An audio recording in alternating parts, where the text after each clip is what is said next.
Right, it's it's not Saturday morning. It's the 1st of May, and it's the 6:15 UTC Scrum, and it's May Day for those that celebrate it. 3 of us here. Shall we do a people-focused Scrum? Sure. Only got 12 minutes till my battery dies. Oh wow, we better be quick. We better have you first then, John. I finished up a rough draft of how to run a bunch of tests for a controller, testing if it's giving the right response on a high level. And I might use that now to refactor this controller. It's quite hideous the way the logic is sort of like zigzagged all over the place. So it could be used, if nothing else, for like a regression test. Okay. I also watched a good conference RubyConf thing about refactoring. And I picked up a book that the guy recommended in there, and I just read a chapter out of it. Hopefully we'll get past just that chapter soon. I'd like to read the entire book if possible.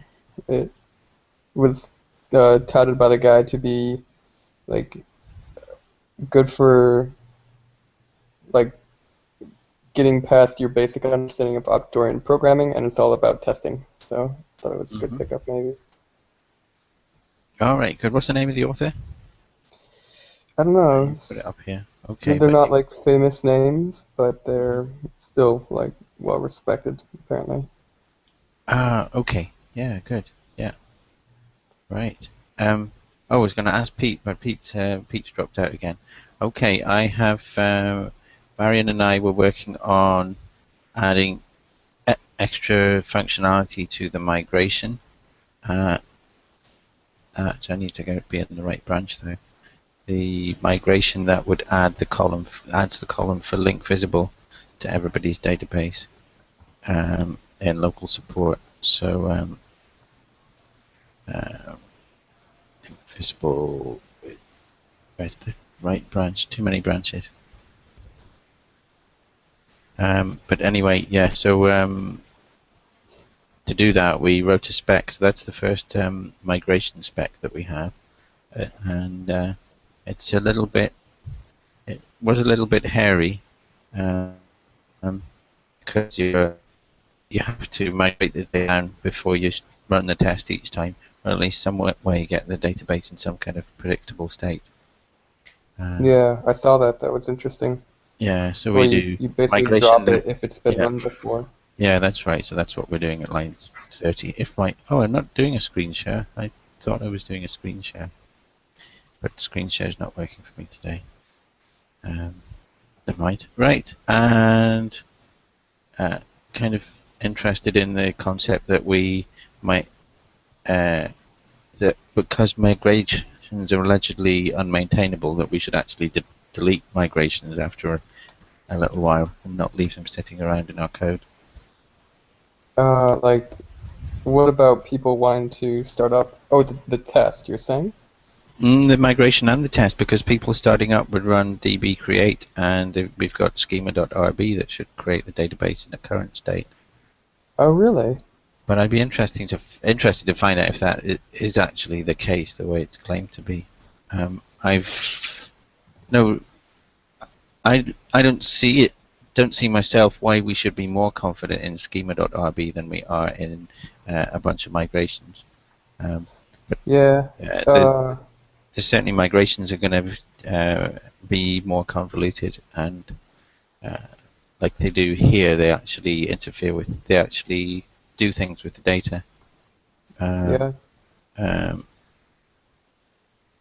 This is not. What have we done with the merge?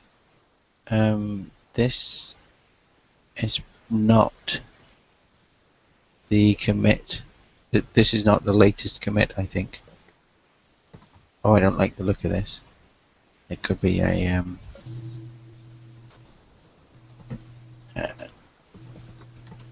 no. We go through the links about 2 true and 1 false, and see if they really are false. See if it really is false. Okay, that's all. Hi, Pete. Hi, David. I'm back. Oh, right. Sound. Oh, good. And I was just going to say that plans for the day is probably to pick up chores or stories off one of either pick up a chore or story from local support, or see if there's any pairing opportunities in website one or Cordelia. Okay. Um, well, it's a holiday here in Spain today, so I'll probably have more time to do pairing than usual. Uh-huh. Um, Yes, it usually works the other way for me. uh, Yesterday, I paired with Joseph after the Atlantic Scrum, and we did some more of the CSS for that workshop one. And I guess I'll be continuing with that today. Ah, good, good. So you're going to have interesting scaffolding for the kids to work with. Yeah, I've set up the scaffolding that kind of encompasses the lo-fi that we did together. Oh, great. It might be overly simplistic to achieve what we want to do with 2 columns, but I'd rather start out that way, so as not to introduce too much complicated HTML. Yeah, I suspect that it'd be good to keep both the HTML and the CSS simple, because presumably if people like their web page, they'll want to copy the CSS and use it later if they get into the if they catch the bug. Well, they will have the web page hosted for them on Cordelia's servers. Indefinitely, yeah. The CSS will be hidden for the most part unless they want to dig into it. Yeah. And that's where we have an opportunity to add lots of classes for different colors. Yes. Perhaps even the translation. Yeah, so it can be simple but lengthy. Yeah. Lots of options to choose from. Great. So nothing really blocking me apart from this thing with Travis failing the Slack integration pull request.